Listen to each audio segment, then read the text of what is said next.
16 минути по 8 часот, време за првиот разговор во денешното издание на Македонија на утро.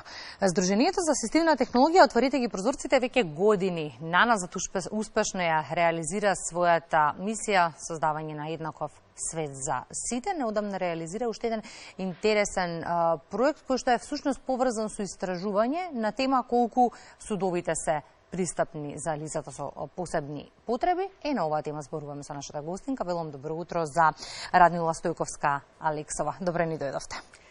Добро утро, ви благодарам на поканата и можноста да бидеме дел од вашата утренска емисија, каде што заеднички ќе поразговараме за истражувањето кое што неодамна го направи Сдруженијето Отворете ги прозорците. Имам право на еднаков пристап до правда. Ова е насловот на проектот, во чии рамки всушност го реализиравте истражувањето. Зошто токму судовите во фокусот? Имам право на еднаков пристап до правда е проект кој што Отворете ги прозорците го реализира од мај 2016 до август 2017 година. Се одлучивме да се вклучиме во оваа иницијатива и да спроведеме ваков проект, затоа што досега во нашата држава не се направени истражувања на оваа тема и на некој начин го пилотиравме истражувањето, односно концептот за пристапност и концептот за инклузивност во рамките на овие институции. Со неколку партнери го работевте? Да, инаку овој проект е дел од шемата за регрантирање на граѓански организации, која што е дел од проектот Мрежа 23+, чии што носители се Институтот за европска политика, а го реализираат во партнерство со Хелсиншкиот комитет за човекови права на Македонија. Какви активности подразбираше проектот? Проектот беше насочен кон истражување. Нашата цел беше да видиме каква е моменталната состојба во однос на пристапноста и на инклузивноста на нашите судови.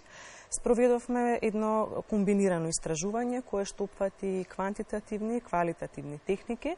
Во делот на квантитативните техники спроведовме анкетно истражување, што значи дека до сите судови во Република Македонија беше испратен еден анкетен прашалник кој што се состоеше од неколку подтеми, односно подделови, каде што сакавме пред се да испитаме каква е надворешната пристапност на самите судови, поточно на влезот на самиот објект. Понатаму имавме за цел да истражиме каква е внатрешната пристапност и она што беше исто така многу значајно, каква е пристапноста на информациите и услугите кои што овие институции ги нудат за граѓаните со попреченост, меѓутоа и колку кадарот кој што е вработен во институциите навистина е подготвен да работи со лица со попреченост.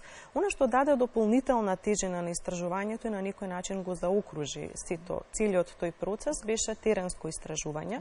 Горди сме на овој дел затоа што успеавме како истражувачи да вклучиме лица со попреченост кои што директно на терен ги посетуваа судовите во нашата република и на некој начин ги верифицира одговорите кои што беа дадени при анкетното истражување, но она што беше многу побитно правеа обсервација на условите и во рамките на попреченоста всушност следеа одредени параметри за да навистина се види дали и колку судовите се пристапни и инклузивни. Што вели состојбата на терен? Дали судовите се пристапни и инклузивни? Каква состојба затекнавта? Јас би започнала со тоа дека судовите, она што нели е значајно, Отворете ги прозорците за прв пат воспоставува соработка со овие институции. Она што беше значајно на почеток е отвореноста и подготвеноста на институциите да соработуваат и да бидат дел од ова истражување. Постои свесност, постои алтруистички момент кој што е во насока на помош и поддршка на лицата со попреченост, меѓутоа можеме да констатираме дека моменталната состојба не ги задоволува основните услови за пристапност и инклузивност. Напоменав дека истражувавме неколку параметри, би илустрирала накратко само неколку позначени, да кажеме, факти и резултати кои што ги добивме од истражувањето. Например, поголем дел од судовите при анкетното истражување изјавија дека пристапот до нивниот објект е направен според стандардни, односно дека постои пристапна рампа. Кај нас генерално се смета, и тоа не е само ситуација со судовите и со другите институции со кои што соработуваме, а мислам дека пошироко и перцепцијата на нашите граѓани е дека доколку постои пристапна рампа на влезот на некој објект, велиме дека објектот е пристапен. Се случуваше навистина да постои пристапна рампа, меѓутоа таа да не биде градена според стандарди и доколку лице со попреченост, зборуваме за лица со телесна попреченост, кои што се движат со помош на количка, посакаат и имаат потреба да го посетат судот, тоа не би можеле да го изведат самостојно. Она што исто така беше алармантно е дека дури и онаму каде што пристапните рампи беа градени според стандарди, а тоа беше во многу мал процент на судови, се случуваше веднаш после пристапната рампа да постојат неколку скали и кои што го отежнува влезот во самите институции. Што значи дека концептот се уште не е целосно применет, ниту пак луѓето кои што работат во овие институции се целосно информирани и на некој начин можам да кажам обучени за да може да спроведуваат активности со лица со попреченост. Кои се заклучоците кои ги изведовте по истражувањето и кои се препораките кои ќе бидат дадени до институциите? Изведовме неколку клучни заклучоци кои што сметавме дека се најзначајни. Прво што констатиравме она што претходно го кажав, што значи дека концептот за пристапност и концептот за инклузивност, за жал, се уште не е доволно познат во овие институции. Физичките услови во кои што се спроведуваат активностите не ги задоволуваат критериумите кои што возможуваат целосно и независно остварување на услуги за лицата со попреченост. Исто така, во однос на внатрешната пристапност, наидовме на ситуации каде што состојбата е слична, како и состојбата со пристапност до објектот, односно концептот за внатрешна пристапност воопшто не е познат. Она што беше алармантно е дека во ниту еден од судовите не постои пристапен тоалет и воопшто не се размислувало досека, ниту пак тоа е потенцирано како значено за лицата со попреченост. Она што беше видливо во самото истражување, од една страна е за поздрав, тоа е дека дел од судовите, најголемиот дел, над 80%, имаат назначено лица кои што се одговорни за лица со попреченост, но од друга страна најчесто тие беа лоцирани на вториот или пак третиот кат во институциите каде што работат, што значи дека и пристапот понекогаш до информации и можноста за остварување на услуги за лицата со попреченост е нешто кое што за некои од нив е воопшто недостапно. Истражувавме дали и колку се води статистика по однос на попреченост во судовите. Во ниту еден суд не добивме информација дека водат посебна статистика за лицата со попреченост, што значи дека се тоа во однос на препораките, прашања и активности кои што би требало на системско ниво да се воведат и на некој начин да бидат унифицирани, за да би можеле, она што е нели и името на самиот проект, да се обезбеди еднаков пристап до правда за сите лица, вклучувајќи ги и лицата со попреченост. Споминавте дека судовите ви излегоа во пресрет и соработуваа во рамки на проектот. Не е прв пат да соработувате со институциите, она што ми е прашањето. Колку сите институции генерално се отворени за соработка, колку се расте всушност јавната свест, се менуваат нештата, се создава вистински еднаков свет за сите? Како што напоменавте на почетокот, Отворете ги прозорците организација која што функционира веќе 12 години и навистина се трудиме да ја воведеме асистивната технологија во различни сфери од општественото живење. Всушност, преку воведувањето на технологијата се трудиме да ја кренеме и свеста за прашања како што е прашањето на попреченост, прашањето на пристапност и прашањето на инклузивност. Не е прв пат да соработуваме со институции. Нашата организација е многу поактивна во делот на образование и во најголем дел досега од активностите кои што ги спроведувавме беа насочени кон образовниот процес. Слободно можам да кажам дека досега имавме многу добра соработка со Министерството за образование и наука, вклучувајќи ги тука и училиштата. Кога велам училиштата, мислам и на основните и на средните училишта.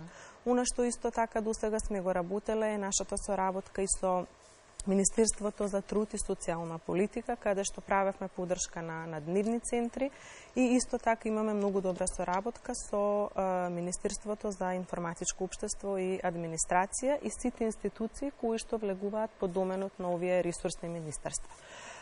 Можам да кажам дека се поместуваат работите, дека свеста бавно, полека, но она што е позитивно секако расте. Се менуваат работите, потребно е да се направат дополнителни промени, но можеме и сведоци сме сите на се почесто присуство на лица со попреченост и во нашето обкружување и во нашето општествено живење. Тоа не е затоа што се зголемува бројот на лицата со попреченост, тоа е затоа што се повеќе се активни и така треба да биде, бидејќи тоа е еден од начините за растење на свеста, за присуството на граѓани, нели секој од нас имаме различни способности и различни можности и општеството треба да биде отворено за сите. Генерално мислам дека расте свесноста, а соработката е досега задоволителна. Обуките играат голема улога на оваа тема. Спроведувате во текот на целата година различни обуки, на што сте фокусирани во овој период? Во нашата организација би сакала накратко да напоменам, постојат два дела. Еден дел е делот кој што отворете ги прозорците се презентира како сервисна служба. Значи директно во нашата организација имаме центар кој што го посетуваат деца и возрастни лица со попреченост, каде што наоѓаме начини како да го адаптираме компјутерот кон нивните потреби. Но од друга страна имаме програмски дел, она што претходно напоменав, се трудиме да ја воведеме асистивната технологија во различни сфери и на некој начин да влијаеме на свесност. Обуките се одлична алатка преку која што ја креваме свеста за потребите на лицата со попреченост, но од друга страна, бидејќи најчесто тоа се наменети за луѓе кои што се вработени во образовните институции, претежно за наставници, представници на стручни служби, даваме поддршка на реализација на процесот на инклузија. Овие обуки почнавме да ги реализираме од минатата година, значи од минатиот септември, иако претходно во рамките на проектите кои што ги правиме, секако вклучуваме и обуки. Меѓутоа, ова се обуки кои што Сдруженијето веќе година дена ги реализира.